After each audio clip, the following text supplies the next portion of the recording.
नमस्कार सभी को, मैं Navneet Gautam classes of physics में आप सभी का स्वागत करता हूं। और इस वीडियो में आज हम एक और यूनिवर्सिटी के फिजिक्स के एग्ज़ाम पेपर के एनालिसिस के लिए आए हैं। तो ये यूनिवर्सिटी है प्रोफेसर राजेंद्र सिंह यूनिवर्सिटी प्रयागराज, जिसे आप रज्जू भैया यूनिवर्सिटी भी कहते हैं। तो प्रयागराज की इस यूनिवर्सिटी का फिजिक्स का एग्ज़ाम आपके सामने है, बीएससी थर्ड सेमेस्टर, जिसका पेपर का नाम है electromagnetic theory and modern optics. ठीक है जी। तो देखें, तो आपके सामने पेपर होगा। तो देखो, पहले पार्ट में आपको 5 में से 3 प्रश्नों को करना है। प्रत्येक जो है आपका 3 नंबर का है। ठीक है जी। और 50 शब्दों में आपको लिखना है। तो 3 या 9, ठीक है, 9 नंबर के आपके क्वेश्चन हैं 3।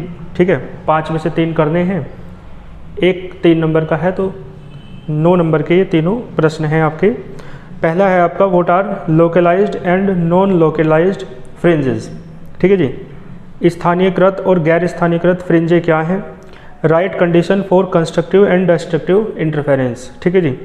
समपोषी और विन्यासी व्यतिकरण के लिए शर्तें आपसे पूछी हैं। ठीक है जी। इसके बाद है state the law of Malus, आपसे मेलस का नियम पूछा है। और फिर a polariser and analyser are set in such a way that the intensity of emergent light is maximum. ठीक है जी। एक पोलराइजर और एनालाइजर को इस प्रकार से सेट किया गया है कि जो इंटेंसिटी लाइट की है मैक्सिमम है। ठीक है। तो आपसे पूछा है percentage of the maximum intensity of light transmitted from the analysis. ठीक है, if it is rotated by 30 degree, यानी न्यूमेरिकल दिया है। किससे रिलेटेड है ये? आपका पोलराइजेशन ऑफ लाइट की यूनिट से ये न्यूमेरिकल है। ठीक है जी। लॉ ऑफ मेलस भी उसी यूनिट में है। इसके बाद है what is a zone plate. Zone plate क्या है? Obtain the radius of first zone in A zone plate of focal length 20 centimetre for light of wave length 5000 angstrom. ये जोन प्लेट का है ना, डिस्क्रिप्शन पूछा छोटा सा कि क्या होती है जोन प्लेट, और उससे रिलेटेड एक न्यूमेरिकल दे रखा है। ठीक है जी।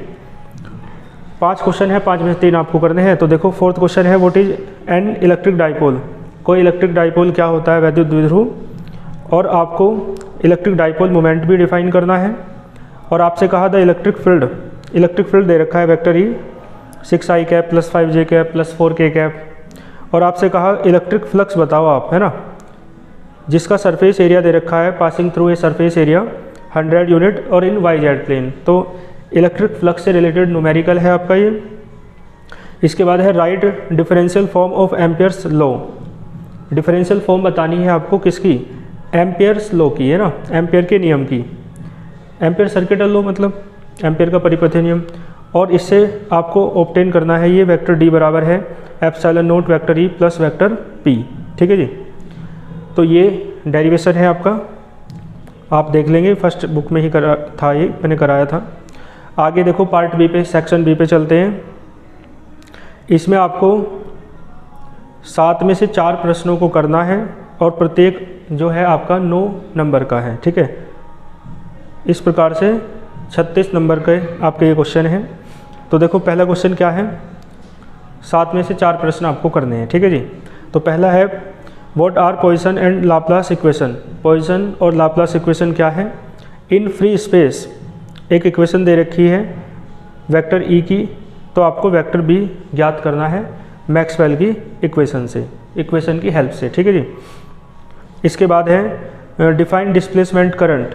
आपसे डिस्प्लेसमेंट करंट पूछा है और इक्वेशन ऑफ कंटिन्यूटी आपसे प्रूफ कराई है ना। इसके बाद है prove that Faraday's law in differential form. Faraday के लॉ आपको प्रूफ करने हैं डिफरेंशियल फॉर्म में।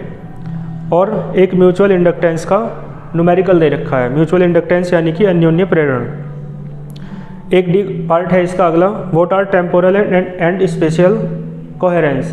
टेम्पोरल कोहेरेंस क्या है, स्पेशल कोहेरेंस क्या है, ये आपको बताना है। कोहेरेंट टाइम है ना, कोहेरेंट लेंथ पूछी है, तो न्यूमेरिकल है इससे रिलेटेड एक। फिर इसके बाद है next question define resolving power. आपसे रिजोल्विंग पावर पूछी है किसी ऑप्टिकल इंस्ट्रूमेंट की कि उसकी डेफिनेशन क्या होती है। फिर आपसे कहा obtain an expression for resolving power of A grating. तो ग्रेटिंग की रिजोल्विंग पावर के लिए आपसे डेरिवेशन भी करवाया है। और फिर इसके बाद नेक्स्ट है आपका explain the term half period zone. Half period zone का क्या मतलब होता है और एरिया निकालना है। एरिया के लिए डेरिवेशन करना है फ्रेजनेल के हाफ पीरियड जोन के लिए, ठीक है जी। इसके बाद जी है question next, what are coherent sources of light. Coherent sources of light आपसे पूछा है, अवध यूनिवर्सिटी के एग्जाम में पूछा था ये। फिर कह रहा है आपसे explain the method of finding wavelength of monochromatic light, है ना, with help of biprism. Biprism की हेल्प से आप किसी मोनोक्रोमेटिक लाइट की वेवलेंथ कैसे ज्ञात करते हैं, ये आपसे पूछा है, ठीक है जी। इसके बाद सेक्शन सी पे चलते हैं।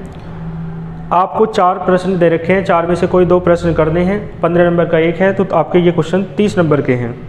तो आप देखेंगे describe Newton's ring method for measuring the wavelength, ठीक है, न्यूटन्स रिंग के बारे में आपको बताना है। और फिर न्यूटन्स रिंग का एक न्यूमेरिकल भी आपको दे रखा है, ठीक है जी। फिर इसके बाद बी पार्ट है define specific rotation. Specific rotation क्या होता है, विशिष्ट घूर्णन आपको करना है और उससे रिलेटेड एक न्यूमेरिकल आपको दे रखा है। फिर इसके बाद सी पार्ट में है Maxwell's equation in integral and differential form में आपको लिखनी है और मैक्सवेल की इक्वेशन को डेराइव भी करना है सभी को, और इनकी फिजिकल सिग्निफिकेंस भी आपको बतानी है, ठीक है जी। इसके बाद आपसे पूछा है डी पार्ट में पॉइंटिंग वेक्टर क्या होता है, उसका पॉइंटिंग वेक्टर का डेरिवेशन आपको करना है और पॉइंटिंग वेक्टर से रिलेटेड एक न्यूमेरिकल दे रखा है, ठीक है।